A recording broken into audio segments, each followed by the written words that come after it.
It started out like any other Halloween. My friends, Ted, Joe, Kevin, and I were a team every year, flawlessly figuring out how to get the most candy by any means necessary. We all met outside Joe's house. He lived across the street from me. Ted and Kevin only lived a few blocks away. They ditched their bikes in the garage at Joe's place, and we all set off down the street just as the dusk was darkening into night, a bloated orange crescent moon emerging from behind clouds on the horizon. The plan was to hit as many houses as we possibly could. Our weapons of choice: jumbo pillowcases that would be stuffed to the brim with candy by the end of the night, if everything went as expected. Spoiler alert, it didn't. Ted was wearing a black and red striped sweater with a Freddy Krueger mask. On his hand was a gardening glove with butter knives attached to the back of it. Terrifying, I know. Kevin was wearing a pale blue mechanic's uniform which said Bob on the breast pocket, and had grease smeared on his hands and nose, leaving smudges of it everywhere. He wore a tool belt around his waist with wrenches and screwdrivers dangling from it. Joe was wearing a Chewbacca mask and a furry costume that looked like it was made of old brown shag carpeting, or maybe a couple dozen used wigs. All of us kept taking our masks off between houses, since they were far too hot and sweaty to walk around in.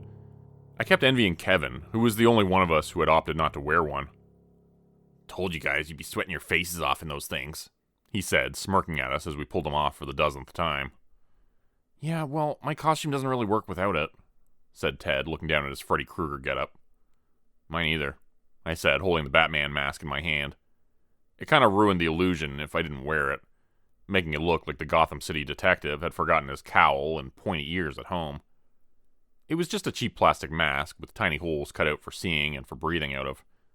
My costume was mostly homemade as well, except for the flimsy plastic breastplate with the Batman symbol on it. "At least mine's a real costume," Joe chided.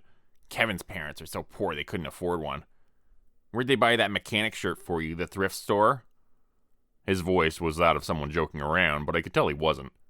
I didn't say anything since I'd actually gotten parts of my costume at a thrift store, and didn't want the attention redirected towards me.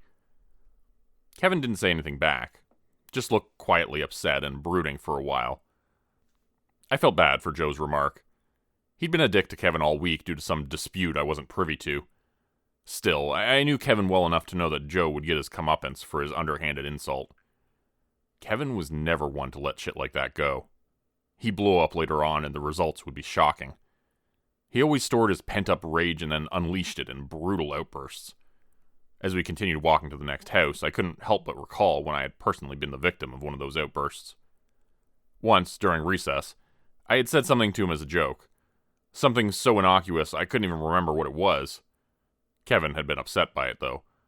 He hadn't said anything at the time. Instead, he waited several minutes until my back was turned, and then kicked me as hard as he could in the ass. The only thing was he missed my ass. The toe of his shoe went through my legs and hit me hard in the balls. I couldn't sit down comfortably for months afterwards. "You're on my list now," he'd tell people when they pissed him off badly enough, and none of us were ever entirely sure if he was kidding or not.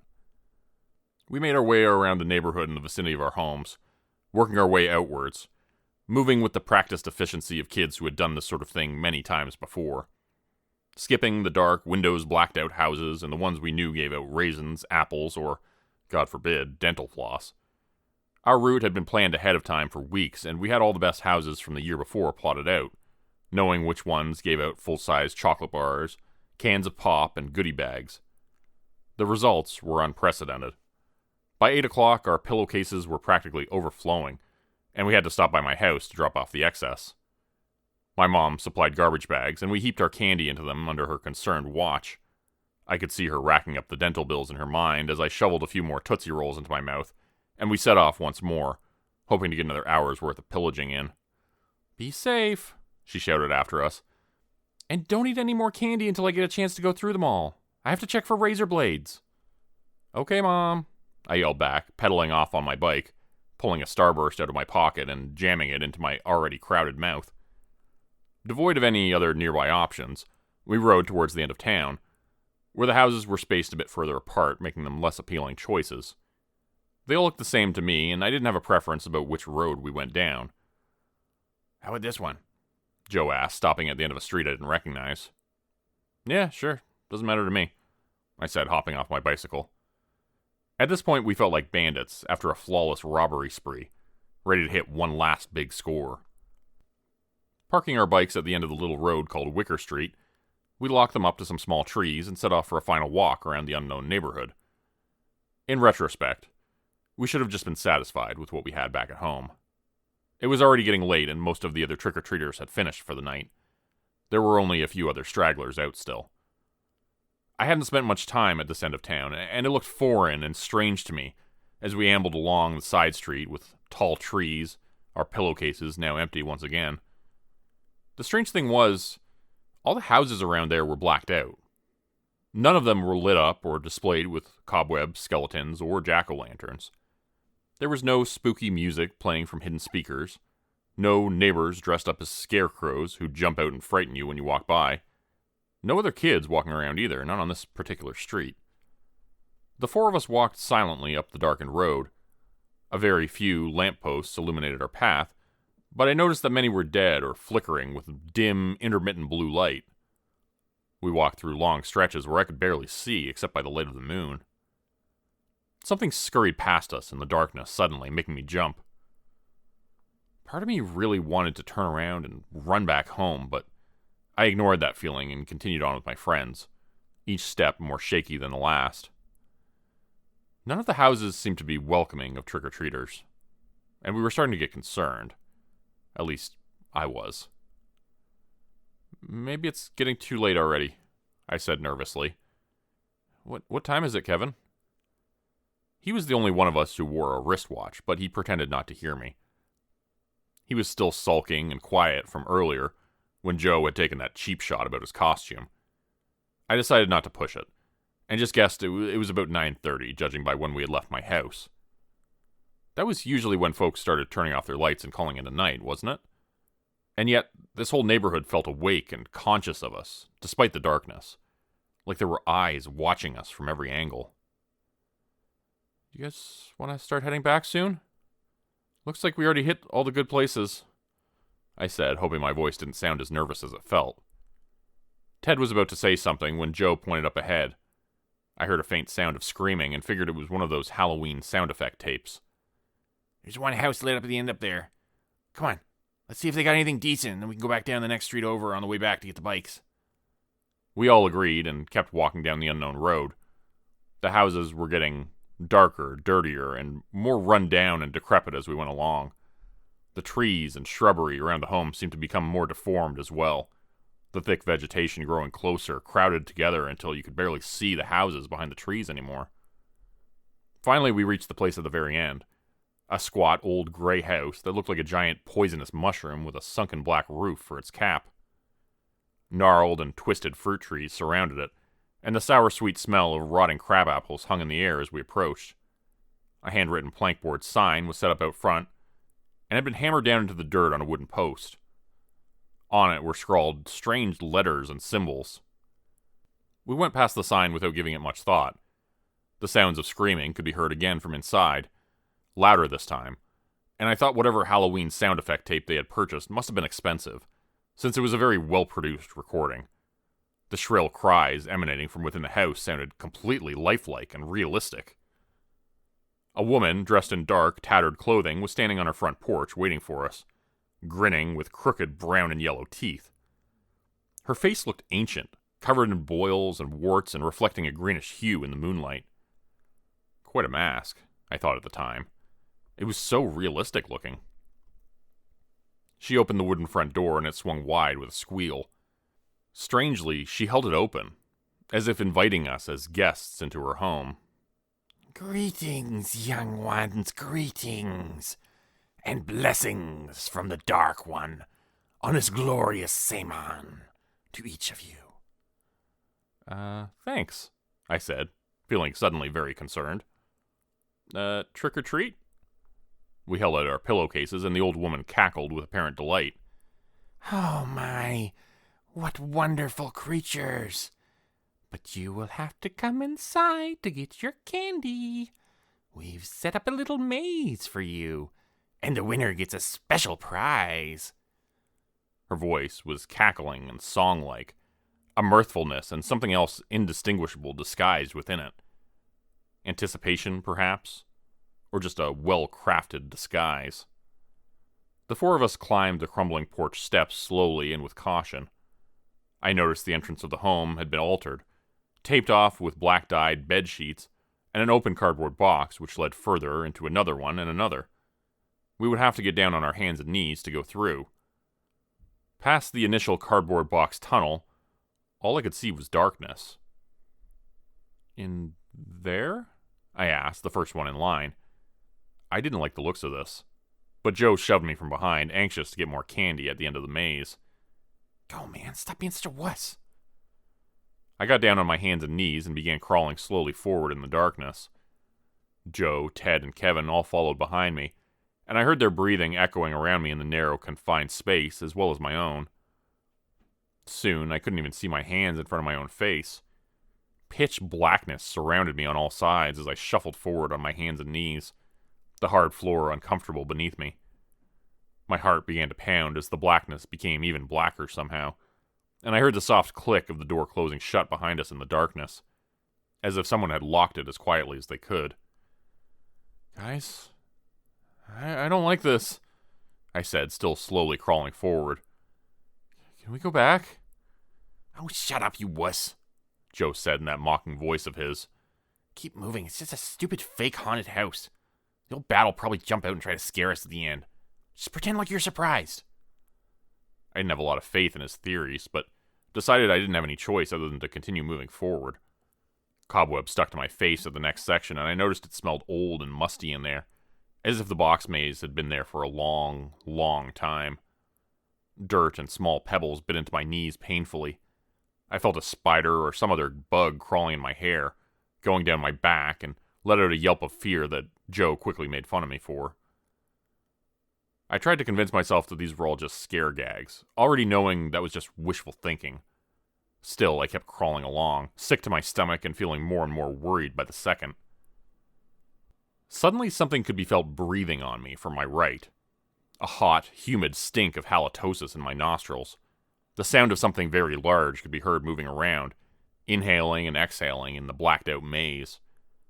My hands reached up instinctively to shield my face and smacked right into the cardboard box, which was still surrounding me on all sides, except in front and behind. "What the hell?" I muttered, feeling disoriented. "Keep moving, asshole," Joe whispered from behind me, annoyed that I had stopped. "It's hot as hell in here." He was right, I realized. It was getting warmer. I shuffled forward, figuring I had just imagined the feeling of something large looming over us, and breathing its stinking breath on me. The claustrophobia was horrible as the boxes seemed to get smaller with every movement forward. Then it suddenly branched off into 3 different directions. "Whoa," I said, stopping in my tracks. "Which way should I go? There's 3 choices, forward, right, or left." Nobody answered. I turned my head around as well as I could in the darkness. "Guys?" Still nothing. No response. And I could somehow sense the emptiness of the tunnel behind me. My friends were gone. Feeling terrified and wanting badly to get out of this place now, I tried to turn around. The walls around me were cardboard, I had thought, but now they were sturdy somehow, utterly unyielding.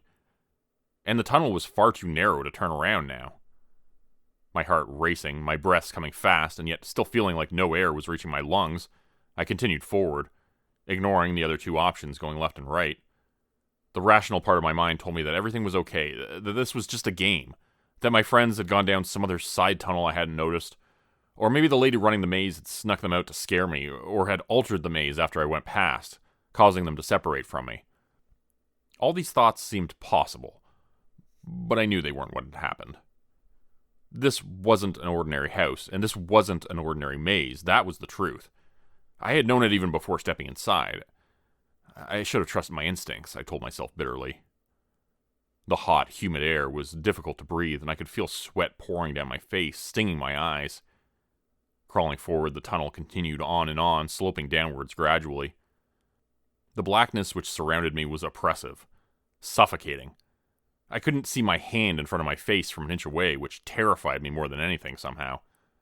I hadn't even known it was possible for a place to be this dark, this completely pitch black and lightless. I heard a loud, piercing scream coming from up ahead, and the voice behind it familiar to my ears. Joe. "What are you doing to them?" I yelled, angry and afraid of what would happen next, unable to control my temper. "Leave my friends alone!" There was no reply, and I had only one choice: to continue moving forward. The maze was branching off into different side tunnels occasionally, but I kept heading towards the sound of the screams straight ahead. I felt the presence of something again, a hot breath on my neck and a sensation of being watched. "Who's there?" I asked, hoping that nobody answered. That maybe it was just my imagination again, but instead I heard a voice. It sounded ancient, deep and powerful, dark and poisonous. "You're almost at the end, boy. But when you get there, you'll have to make a choice," the voice told me, the S's stretched out and elongated as if a snake were speaking to me. "You'll have to pick one of your friends." "Pick them for what?" I asked, but the presence was already gone. Suddenly I began to slide. The floor was sloping so steeply downwards now that there was no stopping it. Falling faster and faster with no sense of my velocity or how close I was to the ground, I began to scream. I landed hard on the ground, hurting my tailbone and causing my jaw to slap shut painfully. The space had opened up and I was able to stand at least. There was a dirt floor beneath my feet and I got the impression I was in a basement. "He's here," a whispered voice said from the other end of the room. Other hushed voices responded, too quiet to hear. It was so hot. I was pouring sweat, my eyes searching desperately for any light that might mean an exit was nearby. I needed to get out. "Please, just let me out. I don't want to be here anymore," I begged, unable to stop myself from crying. The whispered voices were moving closer. They seemed to be chanting something under their breath. Whatever it was made the hair stand up on the back of my neck and made my stomach queasy. I heard my friend sniffling and crying in the background as well. A flame suddenly came into view, as a door with rusty hinges swung open like a mouth in the darkness, despite the fact that nobody was standing anywhere near it. It was a wood-burning furnace, I realized, its orange glow flickering and casting the room in dull light, allowing me to see the horrifying details of what lay around me. My eyes quickly scanned the space, and I saw my friends were bound with ropes and had been laid out on flat wooden boards. They were tied down and unable to move, being drawn in towards the fire by some invisible force like a conveyor belt. Ted, Joe, and Kevin began to scream when they saw me. Their faces were red and sweaty from being so close to the flames. The chanting, whispering voices were all around me now, surrounding me and speaking furiously in my ear, their voices only audible within my mind. They told me what had to be done. There was only one way out for us. Only one thing that would appease them. "No, I won't. I won't. You can't make me," I yelled, the voices ignoring my protests and whispering harsh, threatening words, and telling me what would happen if I refused to listen. The fire was getting hotter by the second. It would only begin to settle once it had been fed. Only then would it be satisfied, at least for now. I did the only thing I could do. Grabbing a butter knife from the glove of Ted's Freddy Krueger costume, I began to cut at the ropes holding him down. The fire was getting larger and hotter by the second, and there was no way to slow it down. All I could do was cut the ropes. Crouching back even as far as I was, the flames burnt my eyebrows and gave me scars that I still have to this day. But Kevin and Joe got it the worst. Especially Joe. With the flames growing larger and larger by the second, Joe's skin began to melt like a candle. It sloughed from his face and he wailed and screamed to make it stop. I cut as fast as I could, but the ropes were sturdy and strong. It felt like it was taking hours to cut through them.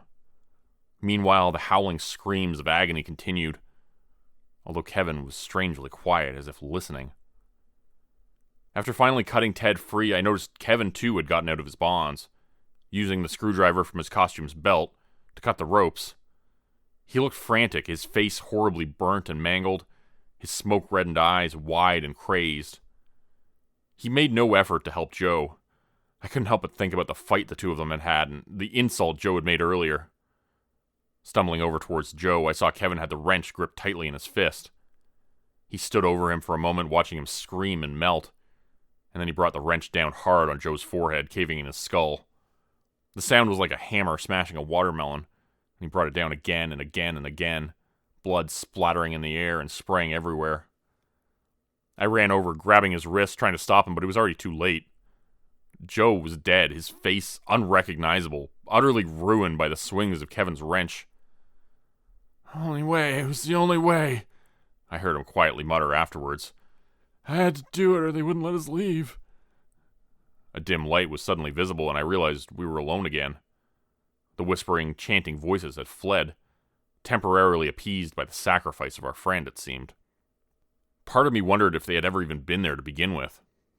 But regardless of their physical presence, there was a powerful magic surrounding this place, capable of influencing others to do its bidding.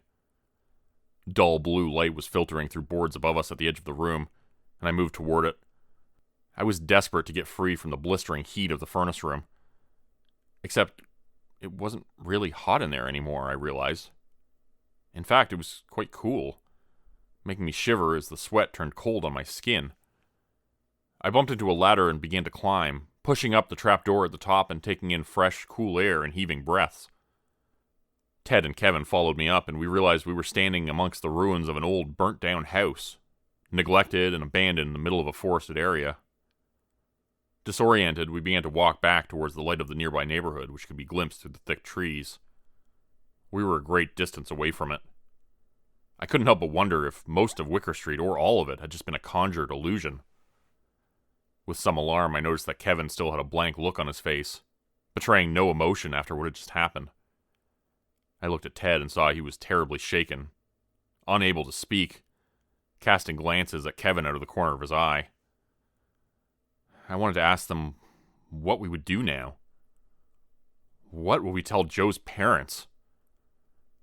Instead, I said nothing, too scared of Kevin to confront him after what he had done. The three of us, we never really spoke again after that night, except in the police interviews. Kevin said one last thing to me as they took him away in handcuffs. You're on my list now, Jordan. And I'm putting you at the very top. I haven't slept well lately. Not since the news. I just found out. They sent me a letter as a courtesy. After all these years, Kevin is finally being released from prison this Halloween. Today's video was supported by patrons like Mark from Earth, Crimson Muse, Joy Burton, Diane Showers, Mark Sewall, Cheryl James, Pick Your Sticker, Teddy Dog, Clue404, Mamakato, Dante Kincaid, Zarin Ray, Angela Donovan, Larry Ann50, Devin Kyle, Timothy Baird, Ajeti, Bert Turner, Bajani Espinal, Michael Pierce, Big Joe, Kerry Harkonnen, LaDonna Spivey, Scott Tanaka, Tom Stewart, Sherman Davis, Bryce Shelton, Susan McClendon, Elise Batiste, Lisa and the Cult Jam, Open Circuit, Fabulavore, Raymond Jaggers, That Darn Fox, Raisin Detra, Kai Gaming 099, Windy Burns, The Windigo, Michael Squishy Park. If you'd like to help support the channel, please consider joining my Patreon page at patreon.com/Jordan Group Horror. As a patron, you'll get access to bonus videos and content, as well as a Discord channel. You'll be credited at the end of every video going forward. And if you decide to stay for 3 months, I'll name a character after you, which will be featured in the next Hollow's End story. Links to join the Patreon are in the description. Thanks everyone for listening. I hope you like, subscribe, and comment to help the channel continue to grow. It really does help a lot. And see you again next time at 4 p.m. Eastern Standard Time. Hope you have a great night.